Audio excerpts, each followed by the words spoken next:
Assalamualaikum warahmatullahi wabarakatuh. Jumpa lagi bersama saya dalam channel El Ali Romansia. Dalam kesempatan ini saya ingin membahas adanya laporan turunnya laba bersih gudang garam yang mencapai 82%. Tentu ini penurunan yang sangat luar biasa, sangat fantastis. Dan masalah ini sudah dibahas oleh beberapa pakar dan ahli di beberapa channel.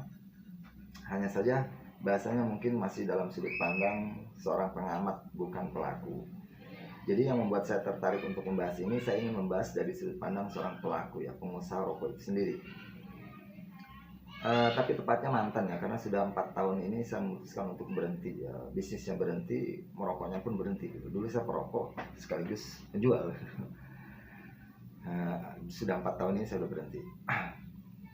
Nah, dari pengalaman itu saya menyimpulkan adanya dua hal, ya, kenapa sampai turun 82%.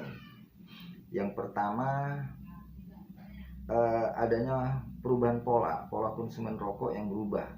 Dulu orang itu rata-rata fanatik terhadap rokoknya. Jadi kalau rokoknya udah garam filter misalnya, itu dia nggak sulit untuk berpindah ke merek yang lain. Jadi fanatis. Nah, sifat karakter fanatis ini berubah sejak adanya COVID 2019.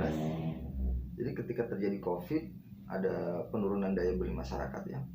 Akhirnya banyak orang yang bermigrasi ke rokok-rokok murah, down trending. Itu karena rokok itu kan ada dua, ada rokok SKM yang sigaret kretek mesin yang harganya relatif lebih mahal, dan SKT sigaret kretek tangan yang harganya relatif lebih murah. Jadi sejak adanya COVID itu banyak orang yang beralih ke SKT. Dan bagi teman-teman yang pada waktu itu, atau teman-teman sales yang waktu itu pendapatannya menurun, ya, karena banyak yang beralih ke rokok-rokok baru SKT, itu ya pelakunya saya, karena saya yang salah satu tim yang mengedarkan, yang mempopulerkan rokok-rokok murah ini. Maaf ya teman-teman, itu terjadi ya 5 tahun yang lalu, ya.